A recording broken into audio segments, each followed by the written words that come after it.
Hello everyone, Rahul Mishra नाम है हमारा और आज के इस वीडियो में हम लोग 8 से लेकर 10 जुलाई तक की बैंकिंग एंड फाइनेंशियल अवेयरनेस की वीडियोस डिस्कस करेंगे। अगस्त का हम लोग पैरेलली लेकर चल रहे हैं। अगस्त में कहीं कुछ भी पेंडिंग नहीं रह रहा है। 20 अगस्त तक लगभग हम लोगों ने banking and financial awareness discuss कर लिया है। इसके बाद का 1-2 दिन का पेंडिंग रह रहा है। जैसे ही एक वीडियो के बराबर एक वीडियो बनाने भर का कंटेंट इकट्ठा हो जाएगा हम लोग अगस्त का भी कर लेंगे, लेकिन जुलाई हमारा पेंडिंग रह रहा था। जुलाई में हम लोगों ने केवल और केवल 7 जुलाई तक का banking and financial awareness discuss किया था।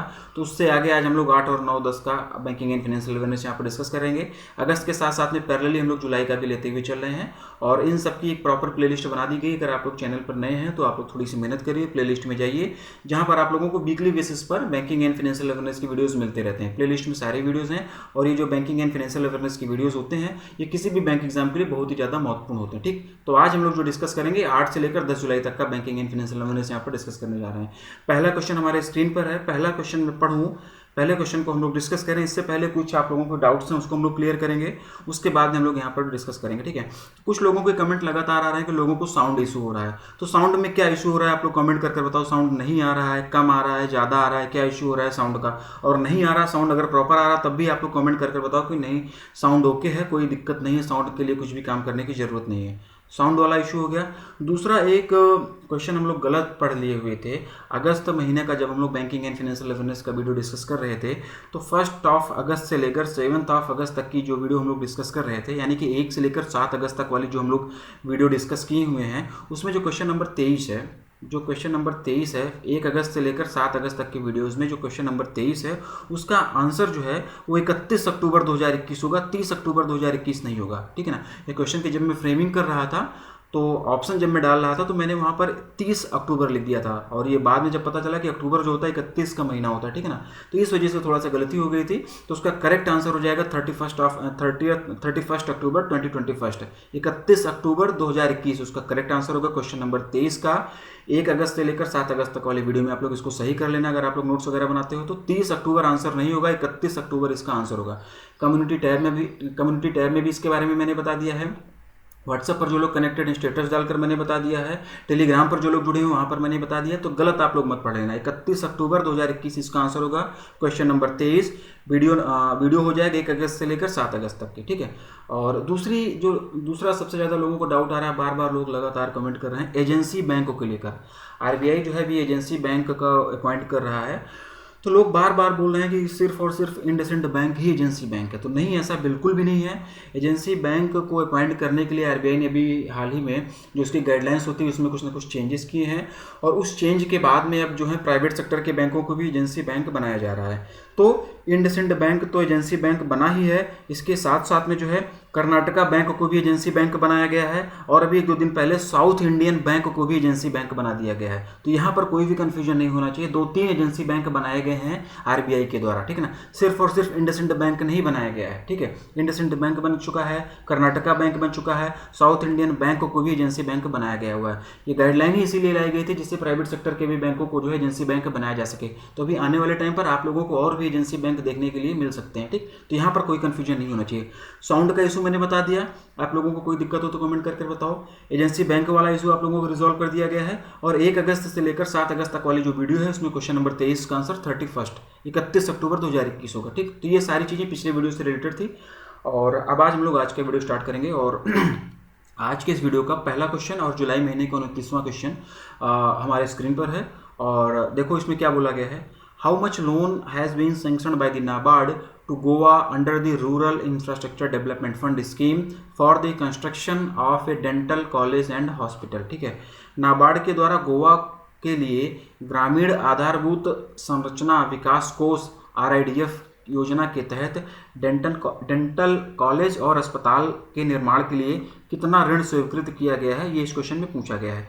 और इसका जो आंसर हो जाएगा, इसका आंसर हो जाएगा 28.91 करोड़, ऑप्शन नंबर ए। ठीक है, ऑप्शन नंबर ए 28.91 करोड़ रुपए, ये इसका आंसर हो जाएगा। ठीक है, और बैम्बोलिम गोवा में इस हॉस्पिटल का निर्माण होगा।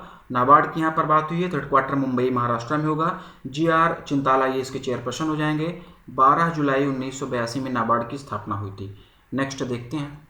To provide 2 new credit products named credit line and high ticket personal loans which company has partnered with Freo. Credit line और हाई टिकट पर्सनल लोन नामक 2 नए क्रेडिट उत्पाद प्रदान करने के लिए किस कंपनी ने फ्रियो के साथ में भागीदारी की है, ये इसमें पूछा गया है। और इसका जो आंसर हो जाएगा HDB financial services, option number B. Option number B इसका आंसर हो जाएगा, ठीक ना। और अगर हम लोग बात करें फ्रियो की, तो ये क्या है, तो ये इंडिया का पहला क्रेडिट लेड नियो बैंक है। फ्रियो जो है ये इंडिया का पहला क्रेडिट लेड नियो बैंक है। नियो बैंक क्या होता है ये आप लोगों को पता होगा, ठीक। तो फ्रियो के बारे में हमने बता दिया। और अगर हम लोग बात करें HDB फाइनेंशियल सर्विसेज की, तो ये NBFC है। NBFC का फुल फॉर्म क्या होता है आप लोग कमेंट कर बता दो। और बहुत ज़्यादा डीप में जाने की जरूरत नहीं, बस क्वेश्चन आंसर पढ़ो और आगे बढ़ो, इसमें बहुत ज़्यादा डीप में जाने की जरूरत नहीं है। अगले क्वेश्चन की तरफ बढ़ते हैं और देखते हैं कि उसमें क्या बोला गया है।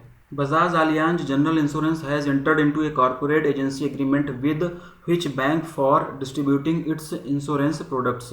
बजाज अलियांज जनरल इंश्योरेंस ने अपने बीमा उत्पादों के वितरण के लिए किस बैंक के साथ में एक कॉर्पोरेट एजेंसी समझौते पर हस्ताक्षर किए हुए हैं, इसमें पूछा गया है। और इसका जो आंसर हो जाएगा bank of India, option number C, ठीक है। Option number C bank of India इसका आंसर हो जाएगा। बैंक ऑफ इंडिया के स्टैब्लिशमेंट ईयर की अगर हम लोग बात करेंगे तो 1906 में इसकी स्थापना हुई थी। और इसके हेडक्वार्टर की अगर हम लोग बात करेंगे बैंक ऑफ इंडिया के, तो मुंबई महाराष्ट्र में इसका हेडक्वार्टर हो जाएगा।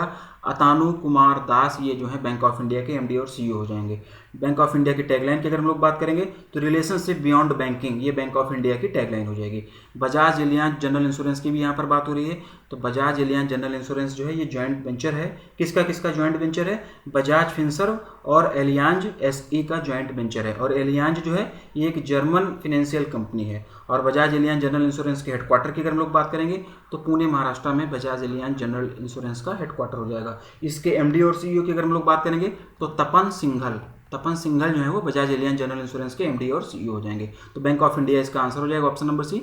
बैंक ऑफ इंडिया के बारे में मैंने सारी चीज़ें बता दी आप लोगों को, establishment year, headquarter, MD CEO और टैगलाइन। बाकी देना bank, UCO bank, Bank of Baroda और बैंक ऑफ महाराष्ट्र, इनके बारे में, इन चारों बैंकों के बारे में सारी चीज़ें आप लोगों को पता होंगी, आप लोगों को याद होंगी, ऐसी मैं उम्मीद कर रहा हूँ। हम लोग देखेंगे अगला क्वेश्चन।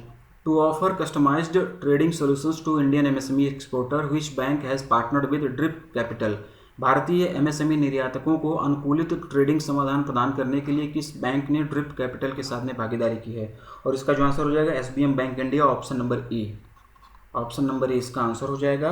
कैपिटल ड्रिप की यहाँ पर बात हुई है, तो कैपिटल ड्रिप क्या है? कैपिटल ड्रिप एक California USA based fintech company है। और SBM बैंक यानी कि कैपिटल ड्रिप क्या है, ड्रिप कैपिटल क्या है, ये आप लोगों को बता ही दिया गया। ये एक California USA based financial technology company है।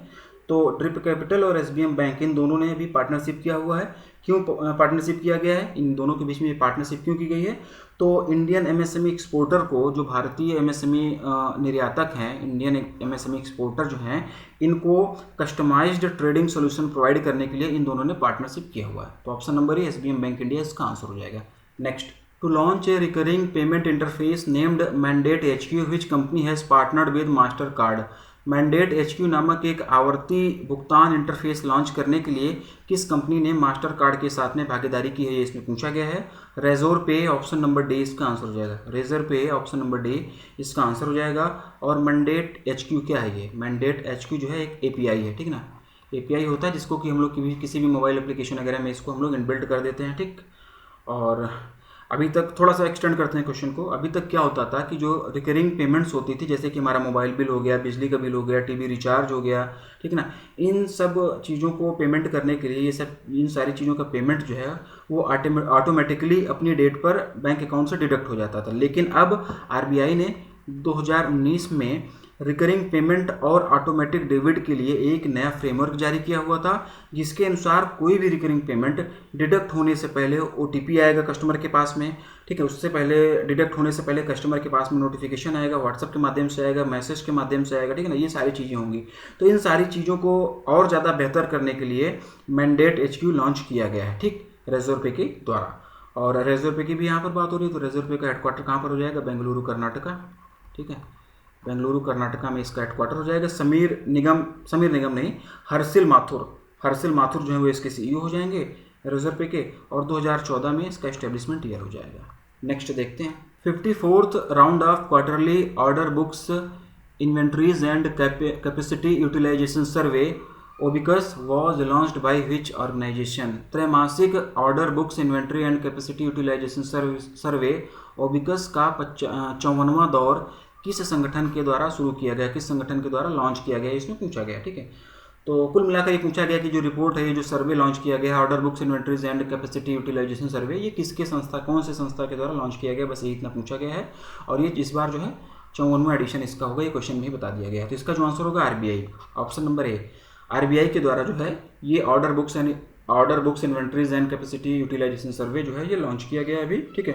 मैन्युफैक्चरिंग सेक्टर पर फोकस था ये सर्वे, कौन सा सेक्टर पर था, क्वेश्चन ये भी पूछ सकते हैं, तो मैं लिख दे रहा हूँ ये, ठीक है ना। मैन्युफैक्चरिंग सेक्टर पर ये फोकस था सर्वे, और इसके अनुसार ये सर्वे जो था ये फाइनेंशियल ईयर 2022 के फर्स्ट क्वार्टर के लिए था, यानी कि अप्रैल से जून 2021 तक के बीच में, ठीक ना। ये सर्वे जो था अप्रैल से जून 2021 तक के बीच के लिए ये सर्वे था, और 2008 से लेकर लगातार क्वार्टरली बेसिस पर ये सर्वे कराया जा रहा है आरबीआई के द्वारा। क्वेश्चन ये भी पूछा जा सकता है कि ये सर्वे जो है कब से स्टार्ट किया गया, तो ये 2008 से लगातार सर्वे कराया जा रहा है। किसके द्वारा कराया जा रहा है, आरबीआई के द्वारा कराया जा रहा है। कब कब ये सर्वे होता है, क्वार्टरली बेसिस पर, ठीक है ना। क्वार्टरली बेसिस पर ये सर्वे 2008 से आरबीआई के द्वारा हर साल कराया जा रहा है। आरबीआई का हेडक्वार्टर मुंबई महाराष्ट्र में हो जाएगा। आरबीआई के 4 डिप्टी गवर्नर कौन कौन से हैं, इसका आप उन सारे डिप्टी गवर्नर्स के नाम कमेंट कर फटाफट बता दो, और हम लोग बढ़ते हैं अगले क्वेश्चन की तरफ। Which bank has become the second most valued listed public sector bank surpassing PNB and BOB? कौन सा बैंक पीएनबी और बीओबी को पछाड़कर दूसरा सबसे मूल्यवान सूचीबद्ध सार्वजनिक क्षेत्र का बैंक बन गया है, ये इस क्वेश्चन में पूछा गया है। और इसका जो आंसर हो जाएगा Indian Overseas bank, option number B. Option number B, Indian Overseas bank इसका आंसर हो जाएगा। आईओबी की मार्केट कैपिटल जो है इस समय लगभग 50,000 करोड़ रुपए को पार कर चुकी है, ठीक ना। 50,000 करोड़ रुपए को पार करते हुए आईओबी जो है 50,000 करोड़ रुपए की मार्केट कैपिटल के साथ में आईओबी जो है वो अब दूसरी most valued listed private sector bank हो गया है। 3rd नंबर पर पीएनबी और 4th नंबर पर बीओबी है, ठीक ना। पीएनबी जो है 3rd नंबर पर है, 4th नंबर पर बीओबी है, और स्टेट बैंक ऑफ इंडिया जो है 1st नंबर पर है। State Bank of India 1st number पर, ठीक। इन सभी बैंकों का हेडक्वार्टर, टैग लाइन, एमडीसीओ और स्टेब्लिशमेंट ईयर ये आपको पता होगा, इसी में उम्मीद कर रहा हूँ। नेक्स्ट देखेंगे हम लोग। Under its Power Salute initiative, which bank has signed an MOU with the Indian Army to offer a service salary package? अपनी पावर सैल्यूट पहल के तहत किस बैंक ने सेवा वेतन पैकेज की पेशकश करने के लिए भारतीय सेना के साथ में एक समझौता ज्ञापन पर हस्ताक्षर किया है, ये इस क्वेश्चन में पूछा गया है। और उस बैंक का नाम हो जाएगा Axis bank, option number C. Option number C, उस बैंक का नाम हो जाएगा एक्सिस बैंक। एक्सिस बैंक का एक इनिशिएटिव है जिसका नाम क्या है, पावर सैल्यूट, ठीक है। तो इसी इनिशिएटिव के तहत एक्सिस बैंक और इंडियन आर्मी ने जो है एक एमओयू साइन किया हुआ है, ठीक ना। और इसके तहत में इंडियन आर्मी को जो है सर्विस सैलरी पैकेज प्रोवाइड किया जाएगा एक्सिस बैंक के द्वारा, ठीक। और एक्सिस बैंक इसका आंसर होगा। तो एक्सिस बैंक के हेडक्वार्टर की अगर हम लोग बात करेंगे तो मुंबई महाराष्ट्र में इसका हेडक्वार्टर हो जाएगा। टैगलाइन की अगर हम लोग बात करते हैं तो बढ़ती का नाम जिंदगी, ये एक्सिस बैंक की टैगलाइन हो जाएगी। एमडी और सीईओ की अगर हम लोग बात करेंगे तो अमिताभ चौधरी ये एक्सिस बैंक के एमडी और सीईओ हो जाएंगे। 1993 में यूटीआई बैंक के नाम से इसकी स्थापना हुई थी। यूटीआई बैंक है, ये इसका पुराना नाम यूटीआई बैंक है एक्सिस बैंक का। 1993 में यूटीआई बैंक के नाम से इसकी स्थापना हुई थी। बाद में 2007 में इसका नाम बदलकर एक्सिस बैंक कर दिया गया था, ठीक है। कब बदला गया था इसका नाम, 2007 में इसका नाम बदलकर एक्सिस बैंक कर दिया गया था। एक्सिस बैंक के बारे में सारी जानकारी मैंने बता दी। ICICI, HDFC, Bank of India और एसबीआई के headquarter, tagline, MD CEO, establishment area आपको पता होना चाहिए। नेक्स्ट देखते हैं। To offer health insurance, Max Bupa has entered into a bank insurance partnership with which bank? स्वास्थ्य बीमा की पेशकश करने के लिए मैक्स बुपा ने किस बैंक के साथ में एक बैंक इंश्योरेंस साझेदारी की है, ये इस क्वेश्चन में पूछा गया है। और इसका जो आंसर हो जाएगा, इसका भी आंसर हो जाएगा एक्सिस बैंक ही हो जाएगा, ठीक है। ऑप्शन नंबर है एक्सिस बैंक इसका आंसर हो जाएगा। और मैक्स बुपा हेल्थ इंश्योरेंस की अगर हम लोग हेडक्वार्टर की बात करेंगे तो गुरुग्राम हरियाणा में इसका जो है, गुरुग्राम हरियाणा में इसका हेडक्वार्टर हो जाएगा किसका, मैक्स बुपा हेल्थ इंश्योरेंस का। एमडी और सीईओ की अगर हम लोग बात करेंगे तो कृष्णन रामचंद्रन ये जो है मैक्स बुपा हेल्थ इंश्योरेंस के एमडी और सीईओ हो जाएंगे। एक्सिस बैंक के बारे में पिछले क्वेश्चन में आप लोगों को बताया गया था। नेक्स्ट देखते हैं। A comprehensive health insurance plan named Arogya Supreme has been launched by which insurance company? किस बीमा कंपनी के द्वारा आरोग्य सुप्रीम नामक एक व्यापक स्वास्थ्य बीमा योजना शुरू की गई है, ये इस क्वेश्चन में पूछा गया है। और इसका जो आंसर हो जाएगा SBI general insurance, option number D. Option number D, SBI general insurance इसका आंसर हो जाएगा। आरोग्य सुप्रीम ये नाम याद रखना, किसके द्वारा लॉन्च किया गया है ये याद रखना, ये दोनों चीज़ें आप लोग याद रखना, ठीक है ना। और ये जो आरोग्य सुप्रीम है इसमें जो है इसके तहत जो है 3 ऑप्शन मिलेंगे आप लोगों को। इसके तहत में आरोग्य सुप्रीम के तहत में 3 ऑप्शन आप लोगों को दिया जाएगा। पहला रहेगा प्रो, दूसरा रहेगा प्लस और तीसरा जो रहेगा प्रीमियम, ठीक ना। तीसरा रहेगा प्रीमियम, ठीक है। और 1 से लेकर 3 साल तक इस पॉलिसी का टेन्योर रहेगा। 1 से लेकर 3 साल तक के लिए पॉलिसी अवेलेबल रहेगी। एज लिमिट की अगर हम लोग बात करेंगे तो 18 से 65 साल तक के लिए एज लिमिट रहेगी। इंश्योरेंस प्लान जो होगा ये 18 से 65 साल तक के लोगों के लिए रहेगा। बहुत ज़्यादा डिटेल में नहीं जाने की जरूरत है, हमको इंश्योरेंस प्लान नहीं बेचना है, बस ये नाम याद रखना है किसके द्वारा लॉन्च किया गया है, ये याद रखना है। SBI जनरल इंश्योरेंस इसका आंसर होगा। तो SBI जनरल इंश्योरेंस की अगर बात हो रही है तो इसका हेडक्वार्टर कहाँ पर हो जाएगा, मुंबई महाराष्ट्र में इसका हेडक्वार्टर हो जाएगा। प्रकाश चंद्र कंडपाल ये इसके MD और CEO हो जाएंगे। और टैगलाइन की अगर हम लोग बात करते हैं SBI जनरल इंश्योरेंस की तो सुरक्षा और भरोसा दोनों, सुरक्षा और भरोसा दोनों, ये इसकी टैगलाइन हो जाएगी। आगे बढ़ते हैं।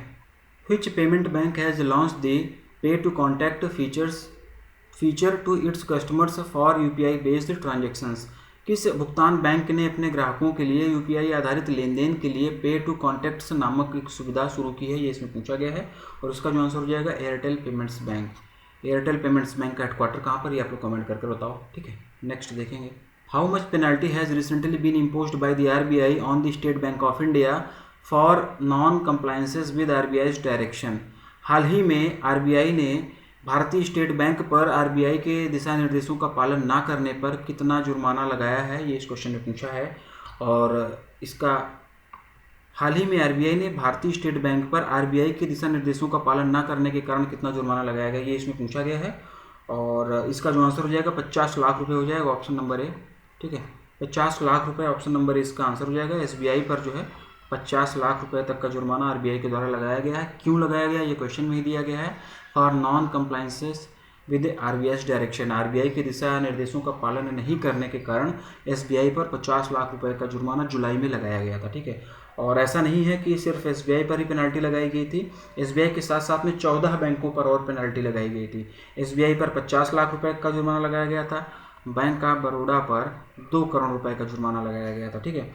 SBI पर 50 लाख का, बैंक ऑफ बड़ौदा पर 2 करोड़ रुपए तक का 2 करोड़ रुपए का जुर्माना लगाया गया था। और उसके साथ साथ में Bandhan Bank, Bank of Maharashtra, Central Bank of India, IndusInd Bank, Indian Bank, Credit Suisse AG, Karnataka Bank, Karur Vysya Bank, Utkarsh Small Finance Bank, Jammu and Kashmir Bank, South Indian Bank, Punjab and Sind Bank, इन सब पर भी 1-1 करोड़ रुपए का पेनल्टी लगाई गई है। इन सभी बैंकों पर 1-1 करोड़ रुपए तक की पेनल्टी भी लगाई गई। बैंकों के नाम मैंने बोल दिए हैं, और अगर आप लोगों ने नोट डाउन नहीं किया तो वीडियो के एक बार पीछे करिए, इसको नोट डाउन कर लीजिए। और जो पेड PDF आएगी उसमें ये सारी चीज़ें लिखी रहेंगी, ठीक है। उसमें आप लोगों की सारी चीज़ें मिल जाएंगी। लेकिन जो लोग PDF वगैरह नहीं परचेज कर रहे हैं, आप लोग उनके नाम इन सब के लिख लो, कहीं से कुछ भी पूछ सकते हैं, किसी भी बैंक का नाम देकर आप लोगों से पूछा जा सकता है, ठीक। तो इसका जो आंसर हो जाएगा कुल मिलाकर ऑप्शन नंबर है 50 लाख रुपए। 50 लाख रुपए का जुर्माना SBI पर लगाया गया, बैंक ऑफ बड़ौदा पर 2 करोड़ रुपए का, बाकी सब पर 1-1 करोड़ रुपए का जुर्माना लगाया गया है RBI के द्वारा, RBI के दिशा निर्देशों का पालन नहीं करने के कारण। नेक्स्ट देखते हैं। What is the revised advance intimation timeline set by the SEBI for stock exchanges to make modification in the contract specification on category B and C contracts, ठीक है ना। श्रेणी B और C अनुबंधों पर अनुबंध विनिर्देशों में संशोधन के लिए स्टॉक एक्सचेंजों के लिए सेबी द्वारा निर्धारित संशोधित अग्रिम सूचना समय सीमा क्या है। सिर्फ क्वेश्चन पढ़ दो, आंसर इसका याद रखो। बहुत डीप में जाने की जरूरत नहीं, बहुत डेप्थ में जाने की जरूरत नहीं। क्वेश्चन पढ़ लो, जो बताया जा रहा है बस इतना याद कर लो। क्वेश्चन यहीं से मिल जाएगा अगर मिलना होगा तो। अगर यहाँ से क्वेश्चन बनेगा तो बस इतना ही पढ़ने की जरूरत है। बहुत ज़्यादा सेबी की इन सारी चीज़ों में उलझने की जरूरत नहीं, टाइम भी लगेगा और उतना हमारे काम का भी नहीं, ठीक है। तो इसका जो आंसर हो जाएगा 10, इसका आंसर कितना हो जाएगा, इसका आंसर हो जाएगा 30 डेज, इसका आंसर हो जाएगा ऑप्शन नंबर C, ठीक है। ऑप्शन नंबर C 30 डेज इसका आंसर हो जाएगा। कैटेगरी B और C के लिए 30 डेज हो जाएगा, ठीक है ना। यही इसमें पूछा गया है। देखो कैटेगरी B और C के लिए पूछा गया तो 30 डेज हो जाएगा, और अगर कैटेगरी A के लिए पूछा जाता तो 10 डेज हो जाता। ऑप्शन में देखो ये भी दिया गया है, ये जो 10 डेज दिया गया है ये कैटेगरी A के लिए हो जाएगा, ठीक। बहुत ज़्यादा डीप में जाने की जरूरत नहीं, बस क्वेश्चन पढ़ो, आंसर याद रखो, इससे ज़्यादा और कुछ जाने की जरूरत नहीं है। आगे बढ़ते हैं और देखते हैं कि उसमें क्या बोला गया है। Debit and credit cards issued by the bank come with a complimentary personal accident insurance cover which not many customers are aware of. What is the maximum limit of this insurance coverage? बैंकों द्वारा जारी किए गए debit और credit card एक मानार्थ व्यक्तिगत दुर्घटना बीमा कवर के साथ में आते हैं, जिसके बारे में बहुत से ग्राहकों को जानकारी नहीं होती। इस बीमा कवरेज की अधिकतम सीमा क्या है, ठीक है ना। और आसान भाषा में क्वेश्चन समझ लेते हैं कि जो भी बैंकों के द्वारा हमें डेबिट या क्रेडिट कार्ड इशू किया जाता है, इसके साथ साथ में इन डेबिट कार्ड या क्रेडिट कार्ड के साथ में एक complimentary personal accident insurance cover हमें दिया जाता है, जो कि हमें से बहुत सारे कस्टमर्स को जिसके बारे में पता नहीं होता, ठीक है ना। तो इसमें पूछा गया कि वो जो complimentary personal accident insurance cover दिया जाता है डेबिट कार्ड और क्रेडिट कार्ड के साथ में, उसके जो मैक्सिमम लिमिट है इंश्योरेंस कवर की वो कितनी है, मतलब कितने रुपए तक का, कितने मैक्सिमम रुपए तक का इंश्योरेंस कवर उसमें प्रोवाइड किया जाता है, इस पर पूछा गया है।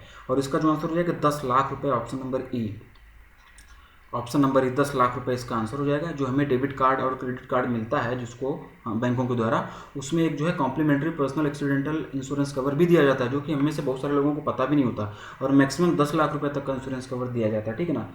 तो इंडियन बैंक के एक अधिकारी ने अपने ऑफिशियल स्टेटमेंट में ये बताया था कि ये जो इंश्योरेंस कवर है ये 50,000 रुपये से लेकर, ठीक है ना, मिनिमम अमाउंट कितना बताया था उन्होंने, 50,000 रुपये से लेकर 10 लाख रुपए तक, ठीक है ना, 50,000 रुपये से लेकर मैक्सिमम 10 लाख रुपए तक का ये इंश्योरेंस कवर हो सकता है।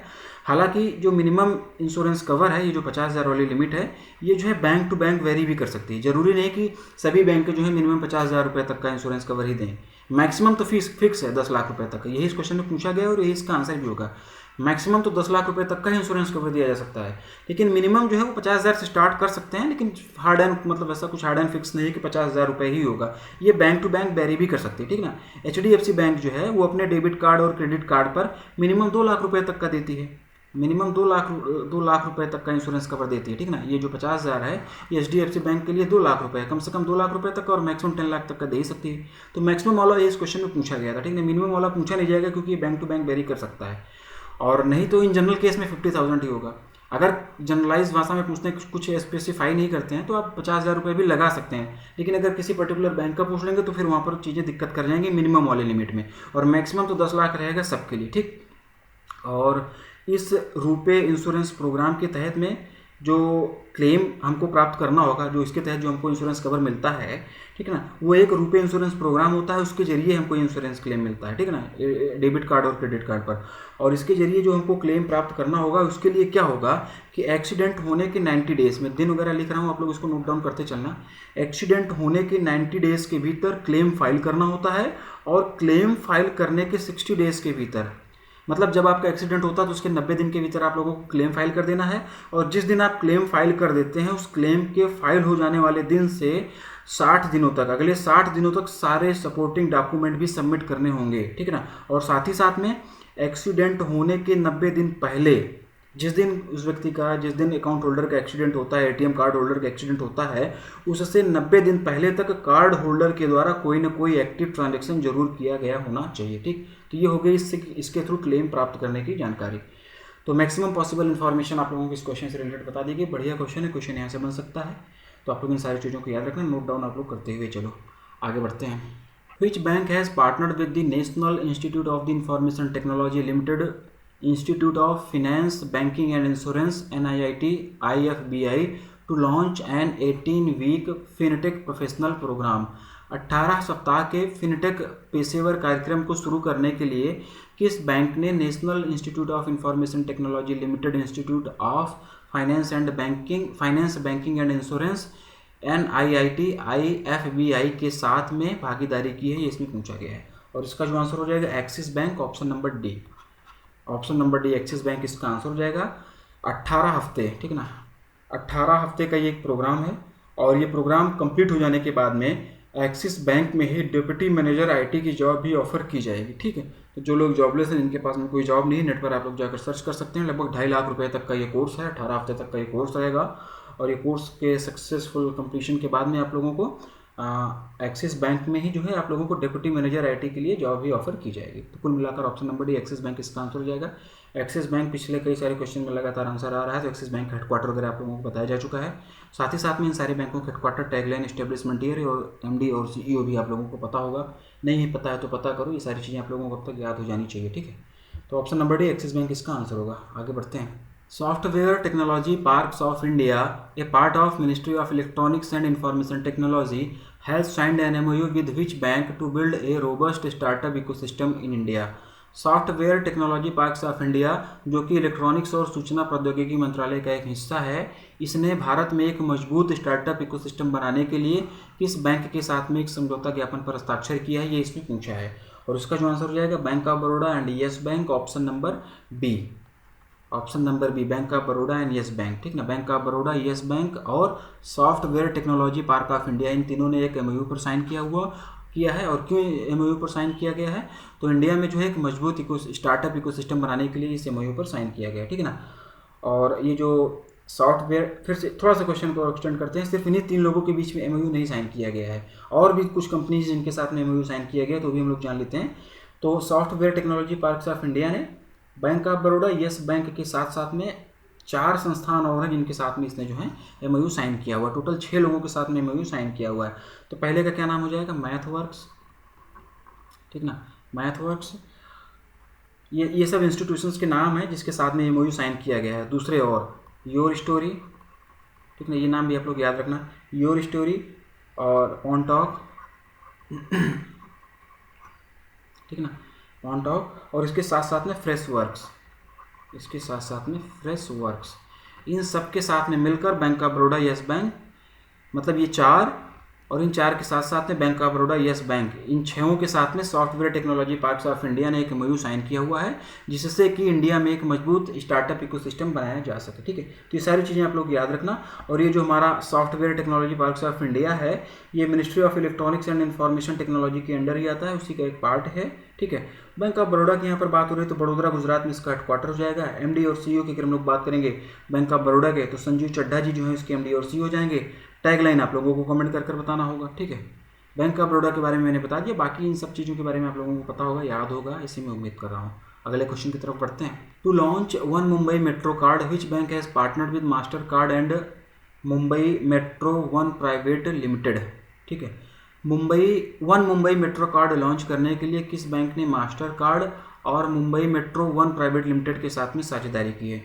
इसका आंसर हो जाएगा Axis bank, option number C.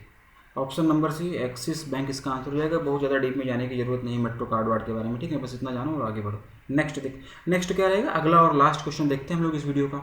What is the deadline set by the RBI for banks to shift from London interbank offered rate LIBOR, जिसको हम लोग बोलते हैं, to any other widely accepted alternate reference rates, जिसको कि हम लोग ARR बोलते हैं। बैंकों को लंदन इंटरबैंक ऑफर रेट से किसी अन्य व्यापक रूप से स्वीकृत वैकल्पिक संदर्भ दरों में स्थानांतरित करने के लिए आरबीआई द्वारा निर्धारित समय सीमा क्या है, ये इसमें पूछा गया। और इसका जो आंसर हो जाएगा 31 दिसंबर 2021, ऑप्शन नंबर ए। 31 दिसंबर 2021, ऑप्शन नंबर ए इसका आंसर हो जाएगा, ठीक ना। ये लिबोर और ARR, इनका सबका फुल फॉर्म आप लोग याद रखना, ठीक। इसमें कहीं कोई गलती नहीं होनी चाहिए। एब्रिविएशन के भी क्वेश्चन्स आते हैं तो वहाँ पर ये सारी चीज़ें गलत ना हो, इसलिए मैं बार बार बता रहा हूँ कि याद करते हुए चलो आप लोग, ठीक ना। और ये अच्छा क्वेश्चन है, थोड़ा सा और डिटेलिंग में जाते हैं इसके, थोड़ा सा चीज़ों को और ज़्यादा मतलब थोड़ा और डिटेल में पढ़ लेते हैं हम लोग, ठीक है। तो आरबीआई ने अभी एक एडवाइजरी जारी करके सभी बैंकों को और दूसरी आरबीआई रेगुलेटेड एंटिटीज़ को, सभी बैंकों को और इसके साथ साथ में आरबीआई के द्वारा संचालित दूसरी और जो एंटिटीज़ हैं उनको लिबोर से ARR पर शिफ्ट होने के लिए बोल दिया है। और इसकी डेडलाइन जो है वो 31 दिसंबर 2021 तक रखी गई है। इनको सबको बोल दिया गया है कि आप लोगों को लिबोर से जो है ARR पर शिफ्ट हो जाना है। और मार्च 2021 में United kingdom based financial conduct authority, जिसको कि हम लोग FCA बोलते हैं, फिनेंशियल कंडक्ट अथॉरिटी, जो कि यूनाइटेड किंगडम बेस्ड है, इसने मार्च 2021 में लिबोर के यूज़ को बैन कर दिया है, ठीक है। और लिबोर के अंडर आने वाली सभी 5 करेंसीज में से US डॉलर जो है वो जून 2023 में इससे एग्जिस्ट कर जाएगी। US डॉलर जो है वो जून 2023 में जो है लिबोर से एग्जिट कर जाएगी। और बची हुई जो 4 करेंसीज हैं, जिसमें से कि कौन कौन सी हैं, स्विस फ्रैंक, स्टर्लिंग, यूरो, येन, ये सभी जो है दिसंबर 2021 के अंत तक इससे एग्जिट हो जाएंगे। किससे? लिबोर से एग्जिट हो जाएंगे, ठीक ना। और आरबीआई ने भी इससे बाहर आने का फैसला किया हुआ है और सभी फिनेंशियल इंस्टीट्यूशंस को जो भी लिबोर से बाहर सभी फिनेंशियल इंस्टीट्यूशंस को भी जो है लिबोर से बाहर आने की एडवाइजरी जो है वो आरबीआई के द्वारा जारी कर दी गई है। और इसके साथ साथ में आरबीआई ने सभी बैंकों को ये भी आदेश दिया है कि सभी बैंकें जो हैं वो Mumbai interbank forward outright rate, जिसको कि हम लोग क्या बोलते हैं, MIFOR, ठीक है ना। आरबीआई ने सभी बैंकों को यह भी आदेश दिया हुआ है कि सभी बैंकें जो हैं वो Mumbai interbank forward outright rate का यूज़ भी करना बंद कर दें, इसका भी यूज़ करना बंद कर दें, MIFOR, ठीक ना, Mumbai inter bank forward outright rate, ठीक। तो ये RBI के द्वारा जो है अभी एक एडवाइजरी जारी की गई और इसकी जो डेडलाइन है 31 दिसंबर 2021 तक, ठीक ना। तो ये ऑप्शन नंबर इसका आंसर हो जाएगा। मैक्सिमम पॉसिबल क्वेश्चंस आप लोगों को इससे इन्फॉर्मेशन इससे रिलेटेड आप लोगों को बता दी गई। लिबोर और अल्टरनेट रेफरेंस रेट ये कैसे काम करता है, ये सब क्या होता है, इसके बारे में पिछले वीडियोज़ में बहुत डिटेल में बताया गया है। तो हम अभी यहाँ पर लिबोर वगैरह डिस्कस नहीं करेंगे, क्या इसकी ज़रूरत पड़ती है, ARR क्या होता है, कौन कौन से अल्टरनेटिव रेफरेंस रेट और मार्केट में अवेलेबल है, इन सारी चीज़ों के बारे में अभी डीप में जाएंगे, जरूरत नहीं, पिछले वीडियो में बताया गया है। जरूर समझी जाएगी तो आगे बता दिया जाएगा। फिलहाल अभी मुझे नहीं लगता कि यहाँ पर इन सारी चीज़ों को डिस्कस करना चाहिए, ठीक है। और फुल फॉर्म वगैरह आप लोग याद रखना और ये डेडलाइन आप लोग याद रखना, ठीक है। तो बस आज की वीडियो में बस इतना ही, और आज हम लोगों ने 10 जुलाई तक का बैंकिंग एंड फाइनेंशियल अवेयरनेस कर लिया है, और अगले वीडियो में हम लोग मिलते हैं जहाँ पर हम लोग इससे आगे की banking and financial awareness discuss करेंगे। Thank you.